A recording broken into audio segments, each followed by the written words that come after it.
I really want to show you how to do a single welt pocket. They are so easy, and once you learn a couple little tricks, you'll be able to put these pockets in jackets, pants, skirts, coats. They can be done horizontally, vertically, slanted. It all works, and there's a few simple parts to make it work. So I've placed a non-woven, non-fusible rectangle of interfacing on the wrong side of I'm doing it on a jacket, so on my jacket. I've marked the placement line where I want the pocket to be. That's where it's going to get stitched, and in the end it will go like that. So it's going to cover up this second row of stitching. And notice that my second placement line is shorter than my first placement line. So this is the trick, and you'll see why I've made that line shorter. My welt itself, you can make it, for a pocket in a jacket, I like them about 5 1/4 to 5 1/2 inches long. This was about 5 1/4. And when you press, you want to make sure that on the underside, the seam allowance just curls or rolls to the wrong side. So when I press the second side, I'm going to press so that the seam just doesn't, so I don't want to see it from the outside, so it's just rolling to the inside.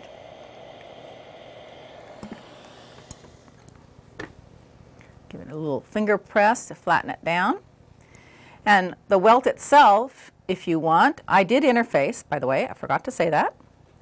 So the welt is interfaced. The welt itself, if you want to top stitch it, do rows of decorative stitching, embroider it or whatever, do that at this point, and then you're ready to put it into your garment. So I'm going to do a row of stitching right on the bottom line on my interfacing, so I know where to place the welt on the right side of the jacket.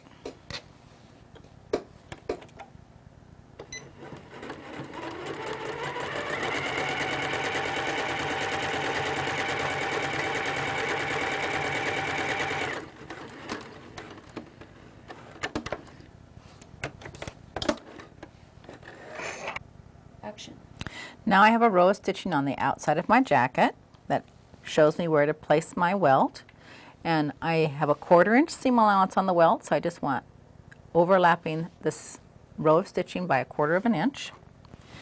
Pin my welt in place. Make sure I'm overlapping a 1/4 inch the whole way.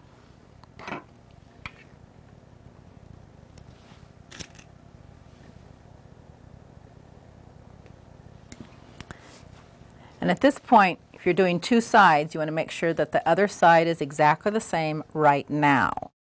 Well, I've finished my welt. It's all top stitched in place. And I thought I'd show you some other ways to make this welt kind of fun and creative. I made this jacket maybe 6 years ago, and it has the single welts and lower single welts as well. These are going straight. The top one is diagonal. And what I did was add a little bit of fabric binding, fabric trim to finish it, to give it a little definition. It's not exactly piping. I'm going to show you how I did this. Cut a piece of contrast trim fabric about 1.5 inches wide and stitched a 5/8 inch seam. Then I trimmed it, pressed to the edge, and trimmed away the extra. You can see there's some extra there. Trimmed away the extra, sewed my welt, and when I sew it into the jacket, I can have a band of trim. Now I left this one a little wider, which I thought was also kind of interesting. This one would be a 1/4 inch. This would be more like 3/8 showing. You could also use purchase trim. So here's a piece of shoetash type braid from the home decks department in a fabric store.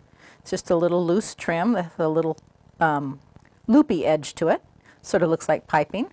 Regular, ordinary cotton purchased piping, which also would look really nice in the finished pocket. And then how about some lace on a linen jacket? Can you imagine brocaded trim on a velvet jacket or a satin jacket? There's lots of ways you can make your welts really pretty and interesting. And you can even make your own piping.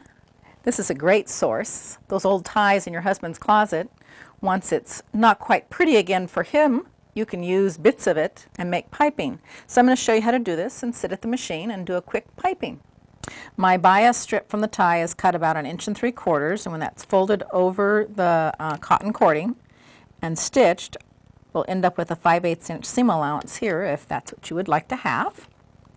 And I have the zipper foot on the machine. I'm just going to slip this in, and the zipper foot will run right along the edge of the piping and stitch it in place. Isn't that easy?